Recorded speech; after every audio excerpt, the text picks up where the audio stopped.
नमस्कार दोस्तों, क्या आप जानते हैं कि आई और जे लेटर जो अंग्रेजी का अक्षर होता है उसके ऊपर जो पॉइंट होते हैं उसके क्या मतलब हैं और उसको क्या कहते हैं। और क्या आपको पता है कि जिराफ को सन 1600 ईस्वी से पहले क्या कहते थे।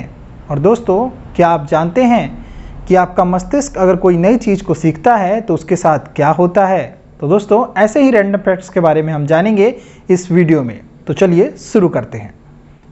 आपको ये शायद ही पता होगा कि आई और जे लेटर के ऊपर जो डॉट्स आपको दिखाई देते हैं, यानी कि अंग्रेजी का जो छोटा लेटर होता है आई और जो अंग्रेजी का छोटा लेटर होता है जे, उसके ऊपर जो आप डॉट बनाते हैं उसको क्या कहते हैं। जी हाँ दोस्तों, अंग्रेजी अल्फ़ाबेट में जो आई और जे लेटर के ऊपर जो डॉट होता है उसको हम टिटल कहते हैं। TITTLE, टिटल।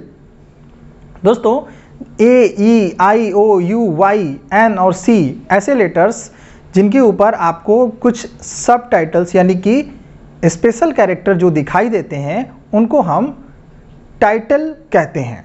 किसी व्यक्ति या फिर किसी वस्तु से अगर आपको प्यार करना हो तो आपको कितना समय लगेगा, सोच के बताइए।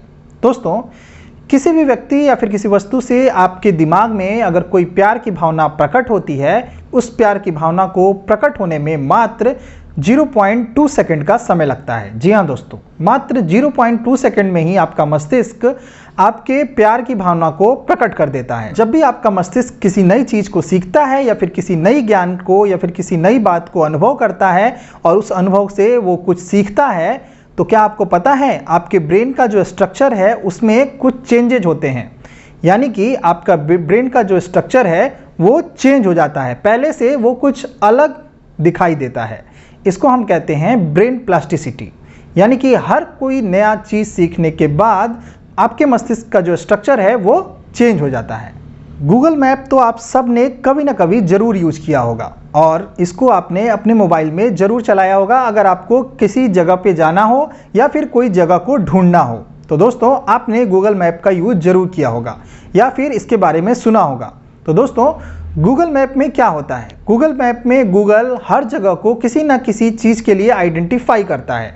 यानी कि गूगल मैप किसी भी चीज़ को बहुत ज़्यादा डेंजरस बताता है किसी स्थान को, या फिर किसी स्थान को बहुत ज़्यादा सुंदर बताता है, या फिर किसी स्थान को बहुत ज़्यादा एडवेंचरस बताता है। इस प्रकार वो किसी भी स्थान को डिनोट करता है। जी हाँ दोस्तों, तो क्या आपको पता है कि सबसे ज़्यादा हॉन्टेड स्थान दुनिया में कहाँ है जिसको गूगल मैप ने अपने जो गूगल मैप है उसके ऊपर डिनोट किया है और उसके ऊपर आइडेंटिफाई किया है? जी हाँ दोस्तों, दुनिया का सबसे हॉन्टेड स्थान जो कि गूगल मैप में भी आइडेंटिफाई है, जिसका नाम है अमेरिका का व्हाइट हाउस। जी हाँ दोस्तों, अमेरिका का व्हाइट हाउस जहाँ पे अमेरिका के राष्ट्रपति रहते हैं उसको मोस्ट हॉन्टेड प्लेस के नाम से गूगल ने अपने गूगल मैप पर आइडेंटिफाई किया है। क्या आपको पता है कि Abraham Lincoln, Walt Disney, Bill Gates, Mark Zuckerberg, Henry Ford और Thomas Alva Edison, Steve Jobs में क्या एक चीज़ कॉमन है? जी हाँ दोस्तों, ये जितने भी महान हस्तियां हैं इनमें एक चीज़ कॉमन है।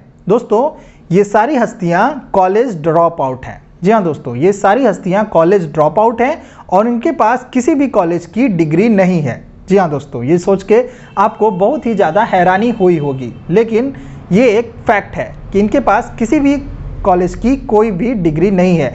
लेकिन इन महान हस्तियों ने अपने अपने क्षेत्र में महान कार्य किए हैं और अपने क्षेत्रों को, अपने रुचि वाले जो क्षेत्र हैं, रुचि वाली जो विषय हैं, उस क्षेत्र में इन्होंने महान कार्य किए हैं और खुद से ही उस विषय में ये लोग पारंगत हुए हैं, उस विषय को इन्होंने सीखा है।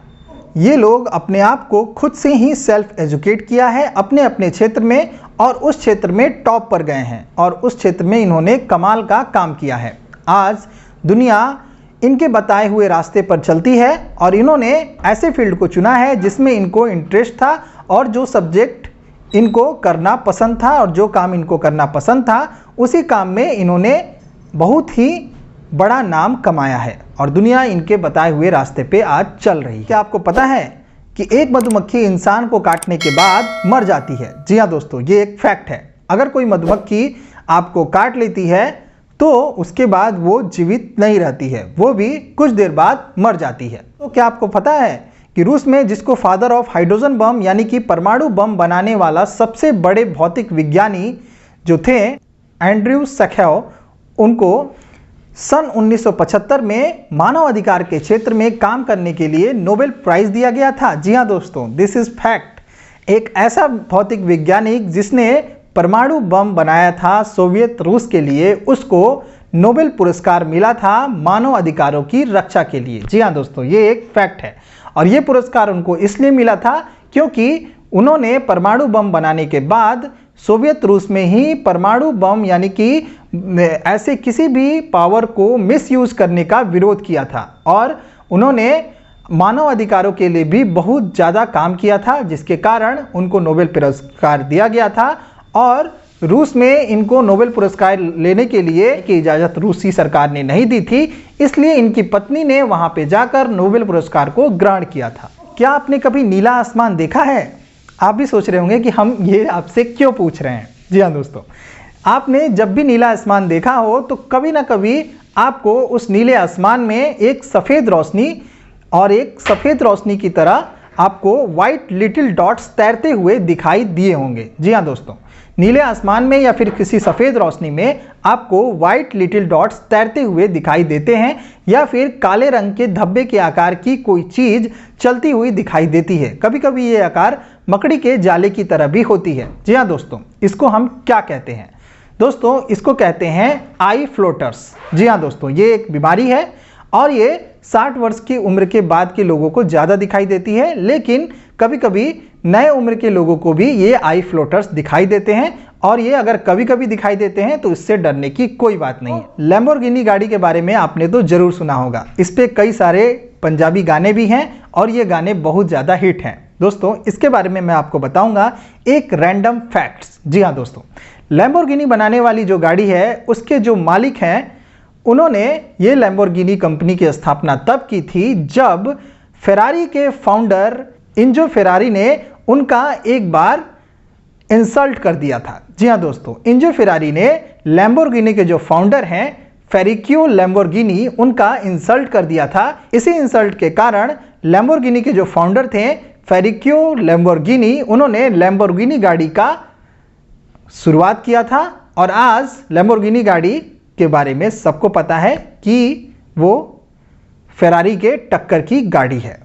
आप सभी ने बिल्ली के म्याऊं म्याऊं का आवाज़ तो सुना ही होगा। जी हाँ दोस्तों, आपने कभी सोचा है कि बिल्ली ऐसी म्याऊं म्याऊं की आवाज़ क्यों निकालती है? अगर हंसने की बात करें तो ये म्याऊं म्याऊं का मतलब होगा मैं आऊं, लेकिन नहीं दोस्तों, इसका ऐसा कोई मतलब नहीं। लोगों को ये लगता है कि बिल्लियां ऐसी आवाज़ इसलिए निकालती हैं क्योंकि वो आपस में कम्युनिकेट करती हैं म्याऊं म्याऊं करके, पर ऐसा नहीं है दोस्तों। बिल्लियां मनुष्यों से यानी कि आपसे और हमसे कम्युनिकेट करने के लिए यानी कि बात करने के लिए ऐसी आवाज़ें निकालती हैं। कई बार अमेरिकी फिल्मों में हॉलीवुड साइन का एक बहुत बड़ा हॉलीवुड का एक लोगो आपने देखा होगा पहाड़ों के ऊपर। जी हाँ दोस्तों, ऐसा हॉलीवुड साइन को जब आप देखते हैं तो दोस्तों ये कोई हॉलीवुड फिल्मों का प्रचार के लिए नहीं लगाया गया है। असल में ये हॉलीवुड का जो लोगो है वो एक रियल एस्टेट कंपनी का एडवर्टाइजमेंट लोगो है, जिसको पहले हॉलीवुड लैंड के नाम से जाना जाता था। आपको पता है जिराफ को पहले हम लोग जिराफ नहीं कहते थे। जी हाँ दोस्तों, जिराफ शब्द का यूज सबसे पहले सन 1600 ईस्वी में किया गया था। जी हाँ दोस्तों,